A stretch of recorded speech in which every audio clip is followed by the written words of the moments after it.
아멘. 자, 우리 같이 한번 인사하겠습니다. 우리 옆 사람들 보면서 같이 한번 인사합니다. 우리 성도님들 사랑합니다.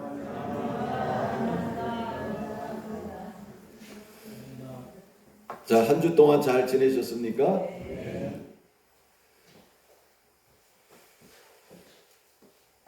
자, 하나님께서 그 선택하신 이스라엘 백성들에게 너희는 매년 3번 절기를 지켜라 이렇게 말씀하셨습니다.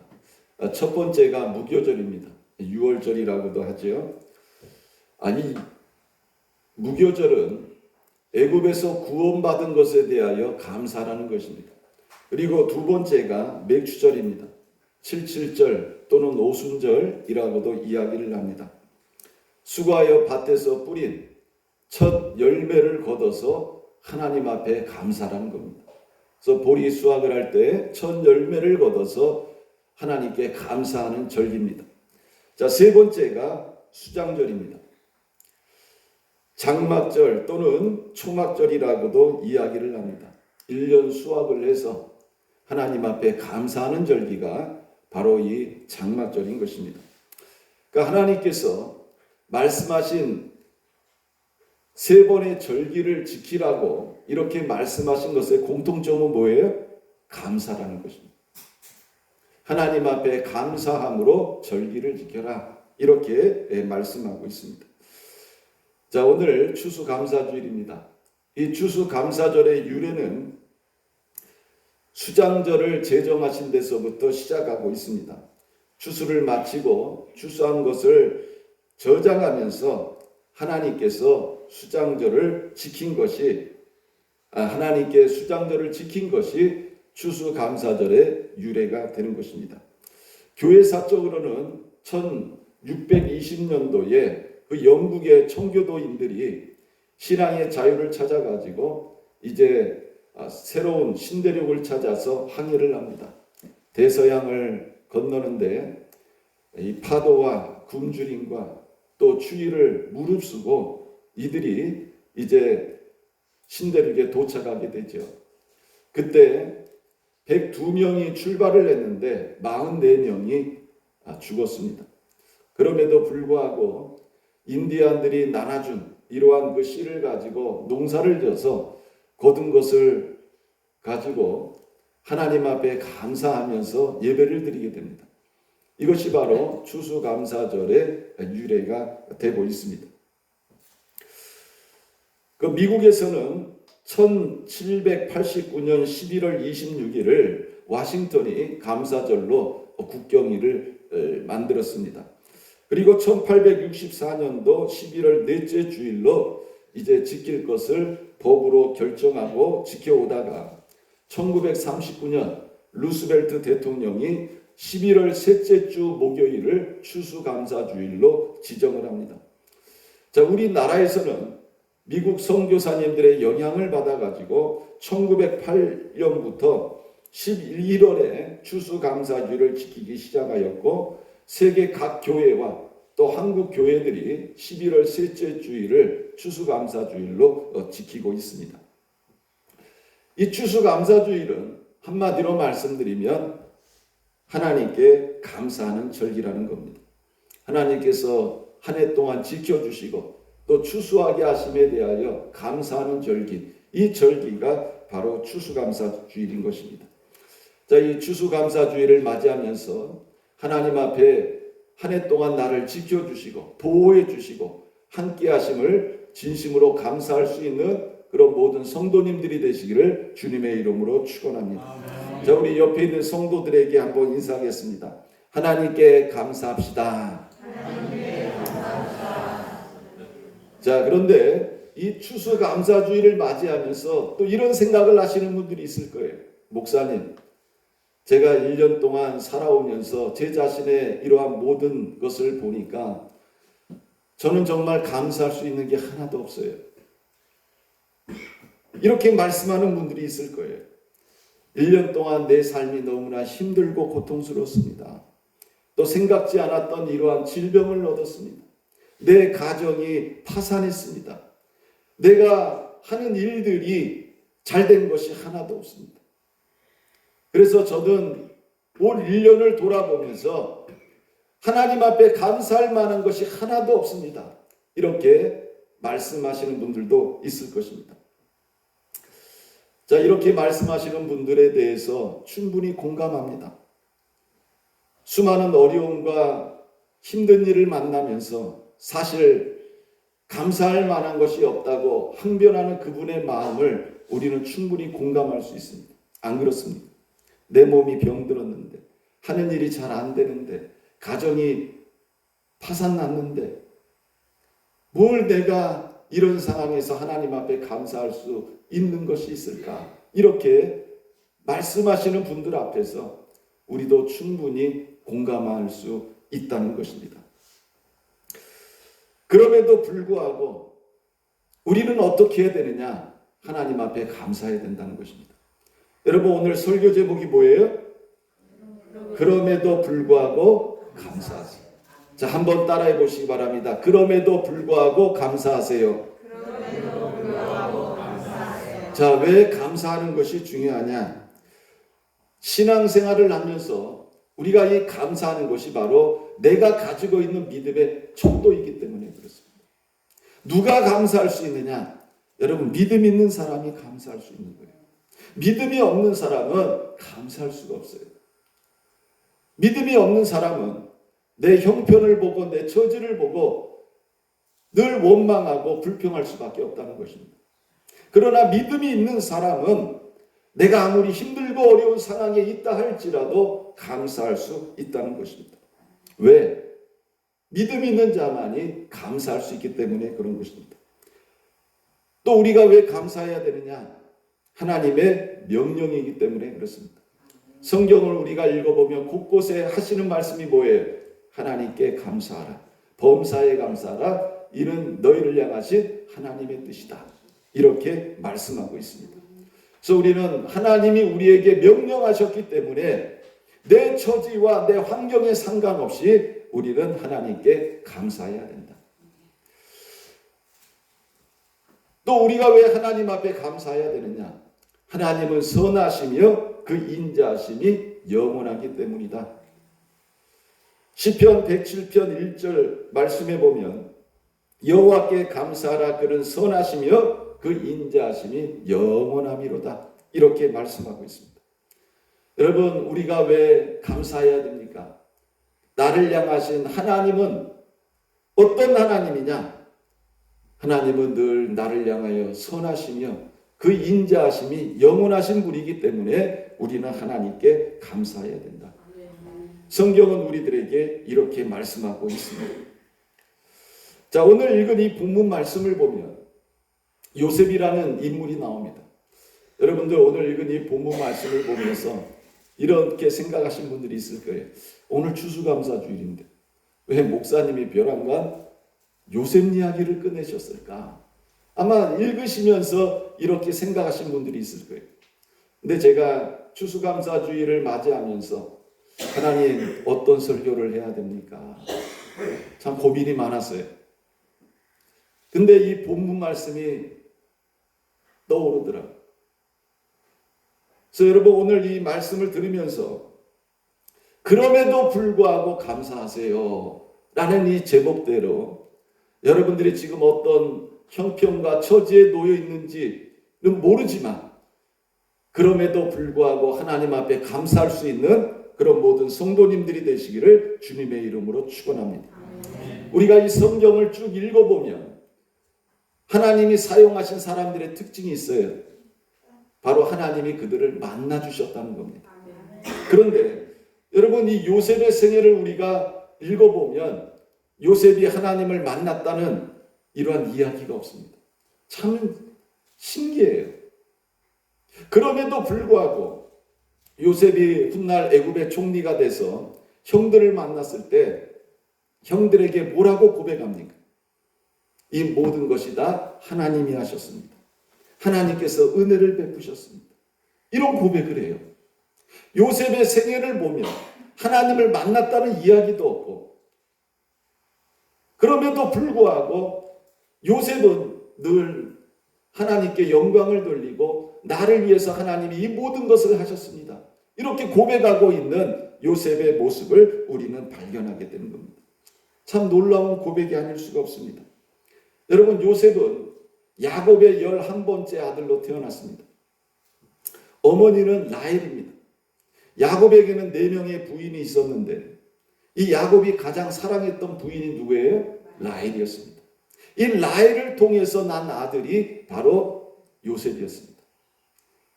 이 아버지 야곱은 요셉을 다른 아들들보다 더 사랑했어요. 그래서 이 아들에게는 특별히 제일 좋은 채색 옷을 입혔습니다. 이 요셉은 자라면서 아버지와 어머니의 사랑을 한 몸에 받고 자랐습니다.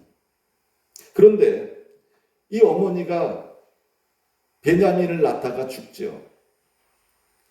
그럼에도 불구하고 요셉을 향한 아버지의 사랑은요, 영원했습니다. 중단되지 않았습니다. 그 어떤 아들들보다 요셉을 더 사랑했습니다.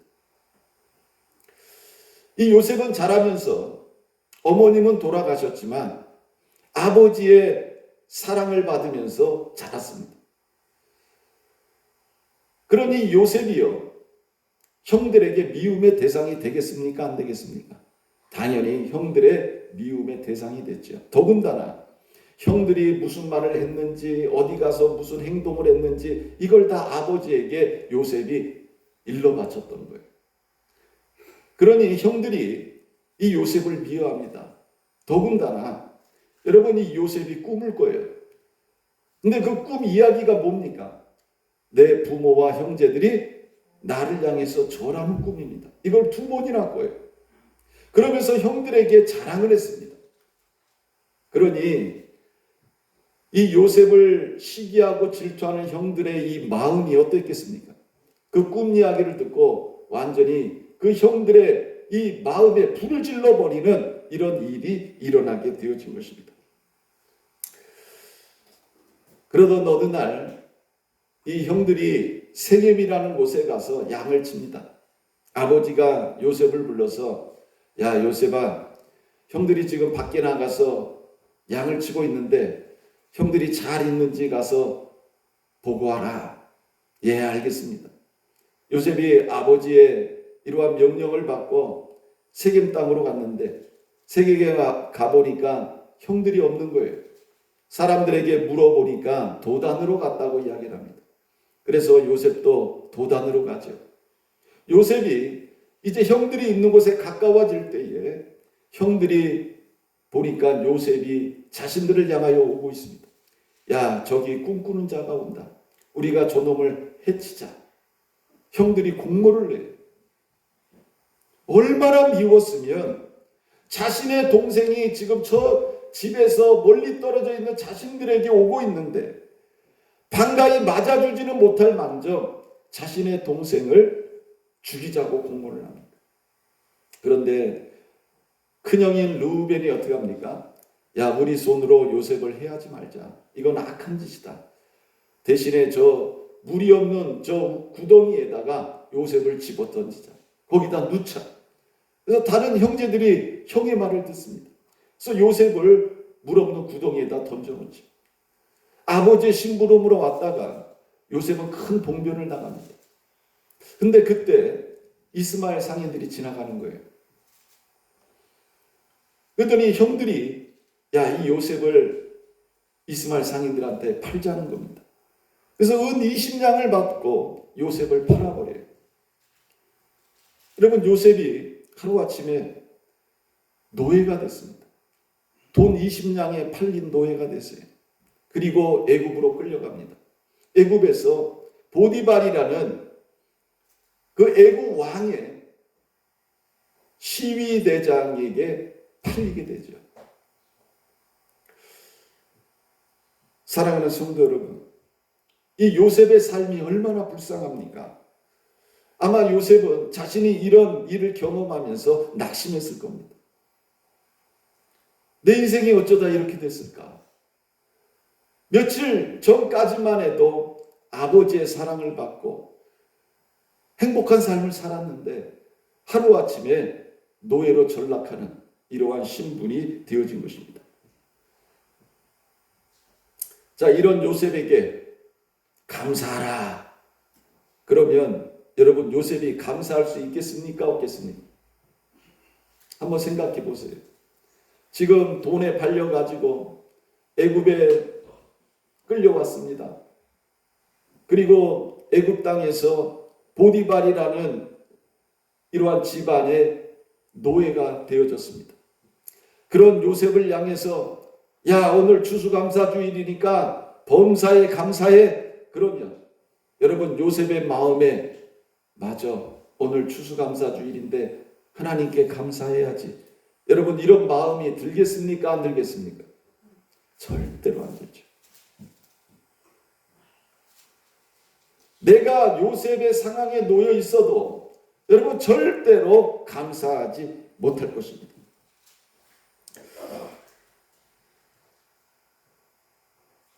그 이스라엘 백성들이 애굽에서 출애굽을 하죠. 그래서 모세를 통해서 인도함을 받고 홍해 앞에까지 왔습니다. 뒤에서는 애굽의 군사들이 쳐들어오고 있습니다. 앞에는 홍해 바다가 있습니다. 절대 절명의 위기 상황에 처하게 되죠. 아우성입니다. 우리를 여기에서 죽게 만들려고 우리를 이리로 인도했느냐 하면서 하나님을 원망하고 모세를 원망합니다. 그런데 하나님께서 모세에게 모세야, 너 손에 들고 있는 지팡이로 홍해를 가리켜라. 그랬더니 홍해가 쫙 갈라져요. 그러면서 맨바닥이 드러납니다. 이스라엘 백성들을 향하여 그 길을 건너가게 하라. 이스라엘 백성들이 그 갈라진 홍해 사이로 난 길을 통해 가지고 건너편으로 다 건너갑니다. 근데 뒤쫓아온 애국 군사들이 쫓아오는 거예요. 하나님께서 모세에게 모세야, 네 손에 든 지팡이를 홍해를 가리켜라. 모세가 지팡이로 홍해를 가리키니까 갈라져 있던 물이 합쳐지기 시작합니다. 그러면서 뒤쫓아오는 모든 애국 군사들이 홍해에 빠져 죽는 일이 일어나게 됩니다. 이것을 본 이스라엘 백성들이 어떠했을까요? 얼마나 감사했을까요? 하나님께 영광을 돌리고 찬양을 하고 감사하기 시작합니다. 여호와를 찬양하라. 하나님 우리를 구원해 주셔서 감사합니다. 모든 이스라엘 백성들이 어린아이들부터 노인들까지 다 하나님께 감사하기 시작합니다. 그리고 찬양하고 영광을 돌리기 시작합니다. 그리고 이스라엘 백성들이 이제 하나님께서 인도하시는 길을 걸어가기 시작해요. 가는데 그 길이 어떤 길이에요? 광야길입니다. 물도 없어요. 양식도 없어요. 햇빛을 피할 만한 그늘도 없어요. 밤에는 추워요. 그랬더니 이스라엘 백성들이 어떻게 합니까? 원망하고 불평하고 심지어는 돌을 들어서 모세를 죽이려고 하는 이러한 모습을 보이기 시작합니다. 내가 원하는 대로 되면 감사해요. 하나님의 놀라운 능력과 기적이 나타나면 영광을 돌려요. 그런데 내가 원하는 환경과 상황에 직면하지 않으면 그때는 돌변해서 원망하고 불평합니다. 여러분, 감사라는 게 쉽습니까? 쉽지 않습니까? 그런데 오늘 읽은 이 말씀을 보면 놀라운 이러한 말씀이 나오고 있어요. 요셉이 보디발의 집에 노예가 되었을 때 어떤 일이 일어나고 있습니까? 자, 2절 말씀에 보면 이런 말씀이 나와요. 여호와께서 요셉과 함께 하시고. 자, 요셉이 보디발의 집에 노예로 팔렸어요. 모든 소망이 사라졌어요. 그 입에 감사가 메말랐어요. 그런데 이 요셉이 보디발 집안의 노예가 됐을 때 참 놀라운 이러한 말씀이 성경에 나옵니다. 여호와께서 요셉과 함께 하심으로. 요셉은 자신이 보디발의 집에 노예가 됐을 때 나는 세상에서 제일 불쌍한 놈이야. 나는 형제들에게도 버림받은 놈이야. 그리고 나는 이제 노예가 됐어. 더 이상 내 삶에는 행복과 기쁨이 없을 거야. 나는 세상에서 가장 불쌍한 사람이야. 아마 요셉은 이렇게 생각했을 거예요. 그런데 참 놀라운 이러한 말씀이 성경에 기록되어져 있다는 겁니다. 그런 상황에 놓여 있는 요셉에게 성경은 뭐라고 말씀하고 있느냐? 여호와께서 요셉과 함께 하심으로 이렇게 말씀하고 있어요. 세상의 모든 것이 다 무너져 버린 그런 상황이었습니다. 더 이상 기대할 것이 없는 그런 상황이었습니다. 꿈도 소망도 없습니다. 그 어떤 것 하나 만족할 만한 것이 없는 상황이었다는 거예요. 그런 상황에 놓여 있는 요셉을 향해서 성경은 뭐라고 말씀하고 있어요? 여호와께서 요셉과 함께 하셨다. 이렇게 말씀하고 있습니다. 사랑하는 성도 여러분, 오늘 추수감사주일을 맞이하면서 자신의 모습을 보면서 올 한 해 1년 동안 내 자신의 모습을 보니까 몸에 병들도 들고 하는 일도 잘 안 되고 가정이 불화로 인해서 힘들고 어려웠고 이런 내 자신의 모습이 떠오르는 거예요. 아마 그런 분이 계실지도 모르겠어요. 그런 내 자신의 모습을 보면서 내 환경을 보면서 추수감사주일 뭘 내가 감사할 수 있는 것이 있을까? 나는 감사할 수 있는 것이 하나도 없어. 아마 이렇게 생각하는 분이 이 자리에 있을 수 있습니다. 오히려 하나님을 향하여 불평하고 싶고 원망하고 싶고 하나님에게 따지고 싶은 이러한 마음을 갖고 계신 분도 이 자리에 있을 수 있습니다. 그러나 여러분, 오늘 이 말씀을 여러분들이 다시 한번 기억하시길 바랍니다. 요셉이 가장 힘들고 어려울 때, 더 이상 만족감이 없는 그 자리에 있을 때 성경은 뭐라고 말씀하고 있어요? 여호와께서 요셉과 함께 계심으로 하심으로 이렇게 말씀하고 있습니다. 여러분, 이 요셉을 빼고 내 이름을 넣고 이 시간 한번 우리 고백하시길 바랍니다. 자, 한번 해보시기 바랍니다. 여호와께서 자기 이름을 넣고, 자, 시작. 여호와께서 태인이와 함께 하심으로. 아멘. 그러니까 여러분들이 불행하다고 느끼는 지금 이 순간에도, 그 어느 것 하나 되어진 것이 없다고 느끼는 이 순간에도 하나님은 누구와 함께 하시는 거예요? 나와 함께 하시는 거예요. 요셉의 생애가 그랬다는 거예요. 여러분, 은혜가 되십니까? 믿어지십니까? 우리는 이거를 믿어야 돼요. 아, 요셉은 아무 소망이 없는 그 상황 속에서 여호와께서 요셉과 함께 하셨다는 이 말씀을 우리가 보면서 오늘날 그 어떤 것 하나 감사하고 만족할 만한 상황이 아닌 이 순간에도, 그 순간에도 하나님은 나와 함께 하시는 거예요. 여러분, 이것을 우리는 믿어야 된다는 것입니다. 여러분, 눈에 보이는 감사할 조건이 없다고요. 내 손에 붙잡고 있는 감사할 만한 조건이 없다고요. 여러분, 그럼에도 불구하고 우리는 감사해야 된다는 것입니다. 왜 그렇습니까? 하나님이 나와 함께 하신다는 거예요. 요셉의 생애에서 가장 절망스러운 순간에 요셉은 혼자가 아니었다는 것입니다. 모든 것을 포기하고 싶은 그 순간에 요셉은 혼자가 아니었다는 것입니다. 하나님께서 요셉과 함께 하셨다고 성경은 우리들에게 말씀하고 있습니다. 오늘날도 내가 가장 절망스럽다고 느끼는 이 순간에, 이 환경에 내가 놓여 있다 할지라도 여러분, 그 자리에 누가 나와 함께 하세요? 하나님께서 나와 함께 하시는 줄 믿으시길 바랍니다. 여러분, 성경을 보면 성령이 어디에 계신다고 말씀하고 있습니까? 내 안에 계신다고 말씀합니다. 여러분, 우리가 성경을 보면서 성령께서 대통령이 살고 있는 그 대통령궁에, 왕이 살고 있는 그 왕궁에, 재벌이 살고 있는 그 집에, 세상에서 성공한 사람들이 살고 있는 그 집에 성령이 계신다고 그러면 우리는 절망할 수밖에 없을 거예요. 그런데 감사하게도 성령은 그곳에 계십니까? 안 계십니까? 안 계세요. 오히려 어디에 계십니까? 내 안에 계십니다. 사람들이 나를 보면 야 쟤는 왜 저렇게 지질이 궁상 많냐? 그러는 나에게 성령이 내 안에 계신다는 거예요.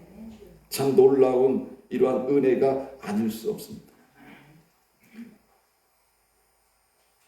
성령 하나님께서 내 안에 계신다는 것이 여러분 얼마나 은혜가 되는지 모른다는 거예요. 내가 받는 고난의 자리에, 내가 눈물 흘리는 그 자리에, 내가 애통하고 슬퍼하는 그 자리에도 성령은 나와 함께 하시는 줄 믿으시길 바랍니다. 자, 그런데 함께 하시는 이 하나님이 여러분 요셉의 눈에는 보입니까? 안 보입니까? 안 보여요. 여러분들이 신앙생활하면서 갖고 있는 딜레마가 바로 이겁니다. 분명히 하나님은 함께 하신다는데 그 하나님이 눈에 보여요? 안 보여요? 안 보인다. 여러분 요셉도 마찬가지예요. 제가 설교 시작할 때 뭐라고 그랬어요? 하나님이 사용하신 수많은 인물들이 성경에 나오는데 여러분 이 요셉이라는 사람은 참 한 가지 다른 특징이 있다고 그랬어요. 요셉은 하나님을 만난 적도 없고요. 하나님으로부터 그 음성을 들은 적도 없어요. 그럼에도 불구하고 요셉은 늘 뭐라고 고백합니까? 하나님이 하셨습니다. 하나님이 은혜를 베풀어 주셨습니다. 하나님이 나를 이 자리에 두셨습니다. 하나님 나를 이 자리로 인도하셨습니다. 여러분 오늘날 신앙생활하는 우리 눈에도 하나님 안 보여요. 그죠? 하나님 보신 분 있어요? 아마 하나님 보신 분 있으면 이 자리에 앉아있지 못할 거예요. 왜? 성경에 보면 하나님을 본 자는 다 어떻게 됐습니까? 다 하나님 나라에 가 계세요. 네. 우리의 인간의 눈으로는 하나님을 볼 수가 없어요.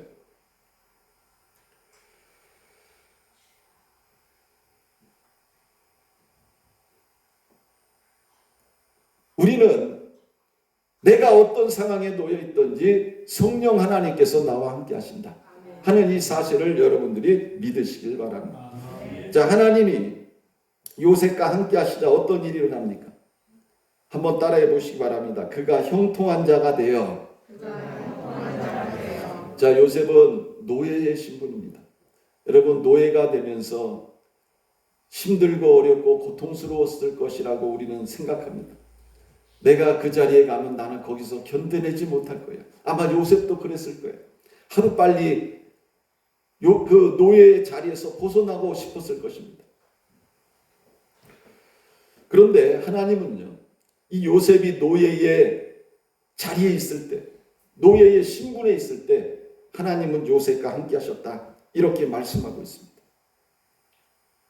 요셉에게 용기를 주고 힘을 북돋아 주었다는 겁니다. 그리고 중요한 건 뭐예요? 노예의 직분을 잘 감당할 수 있도록 하나님이 함께 하셨다. 노예의 직분. 우리는 예수를 믿으면 내가 노예가 되리라고는 생각 안 해요. 우리는 예수를 믿으면 다 내가 잘 될 거라고 생각을 합니다. 형통하리라고 생각합니다. 그런데 요셉은요, 어느 자리까지 내려갔어요? 노예 자리까지 내려갔어요. 지금 이 노예가 된 요셉에게 필요한 건 뭘까요? 노예의 직분을 잘 감당할 수 있는 이런 능력이 필요하다는 것입니다. 근데 하나님께서 요셉에게 그 노예의 직분을 잘 감당할 수 있도록 함께 하셨다는 거예요. 우리는 예수를 믿으면 내가 유명한 사람이 돼야 되고 능력 있는 사람이 되고 잘 나가는 사람이어야 되고 돈도 잘 벌어야 되고 세상에서 성공한 사람을 꿈꿉니다. 그러나 예수 믿어도 여러분 노예 자리에 내려갈 수 있음을 믿으시길 바랍니다. 하나님이 요셉을 노예 자리로 인도하신 거예요. 이거를 여러분들은 기억하셔야 돼요. 여러분 사도 바울이 예수 믿고 어디까지 갔습니까? 감옥에까지 갔잖아요. 그러나 중요한 건 뭐냐?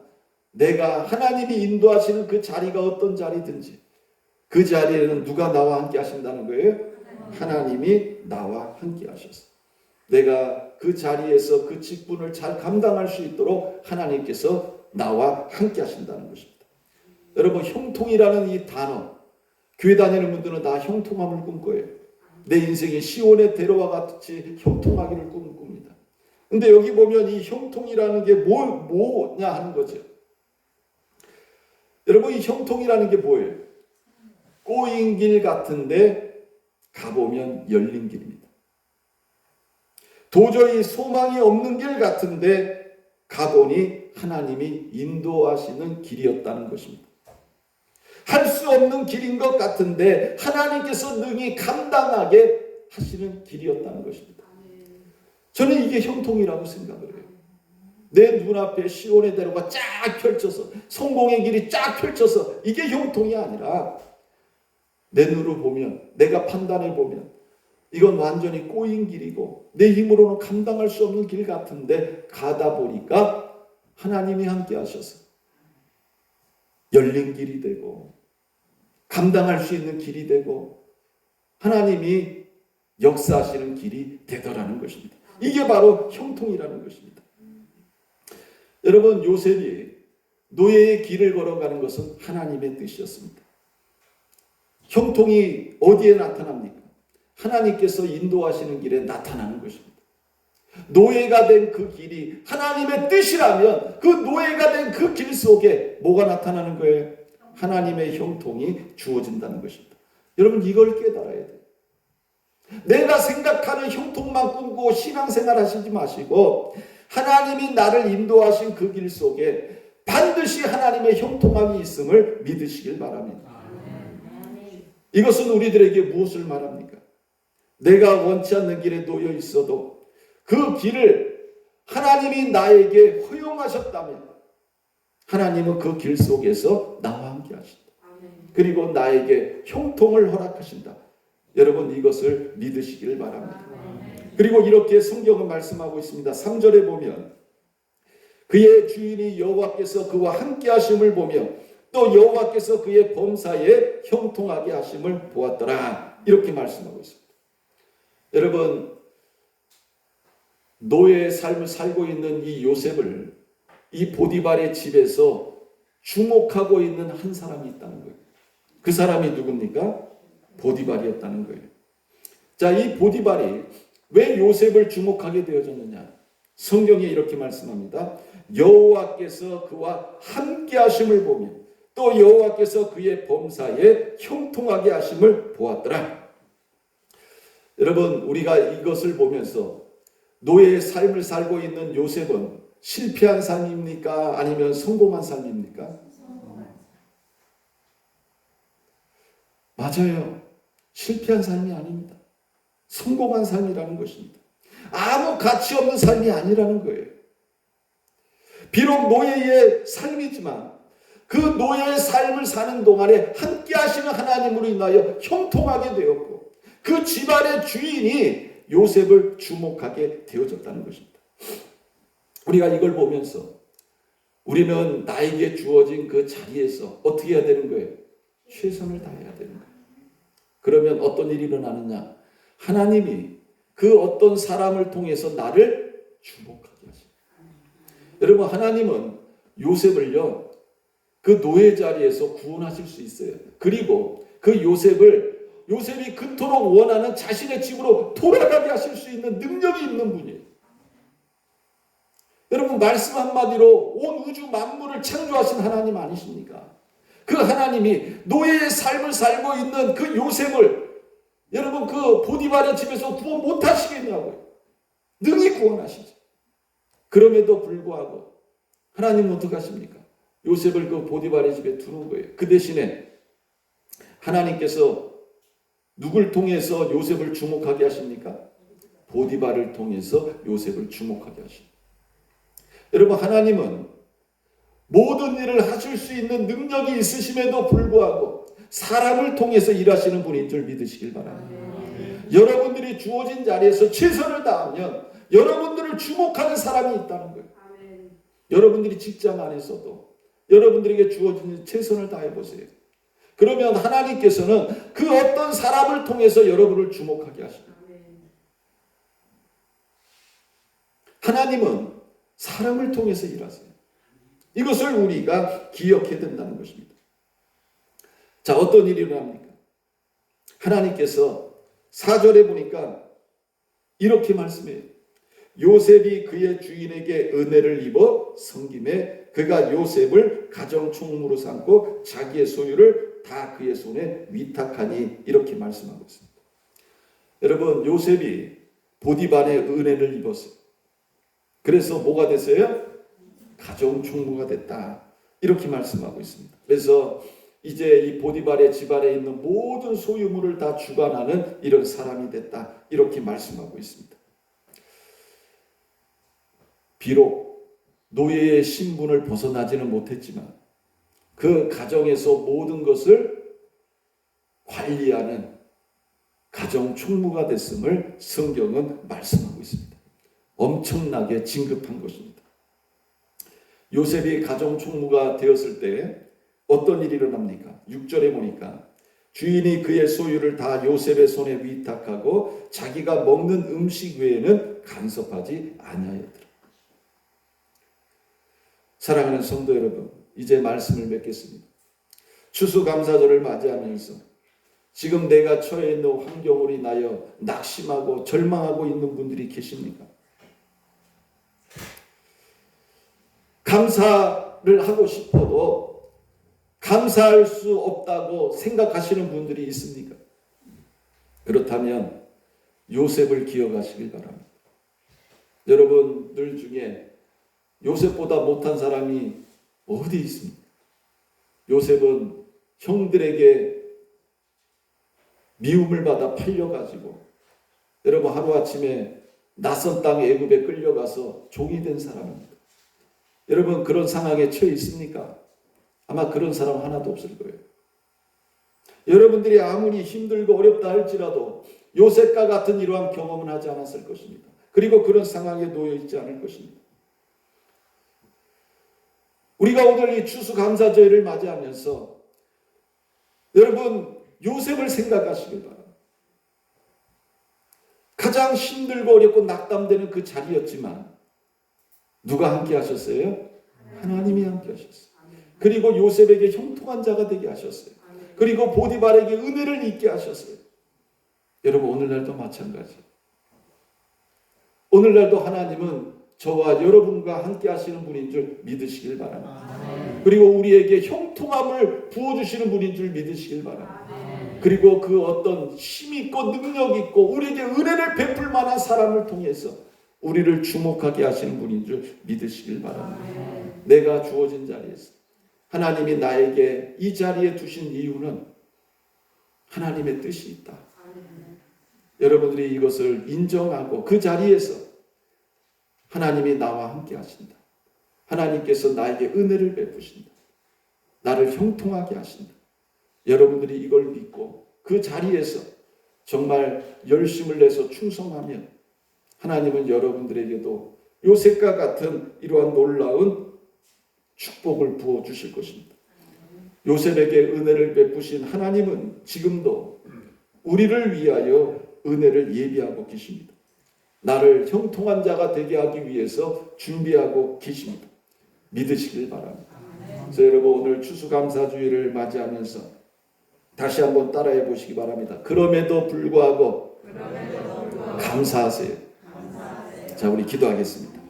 사랑과 은혜가 풍성하신 하나님 아버지 고맙고 감사합니다.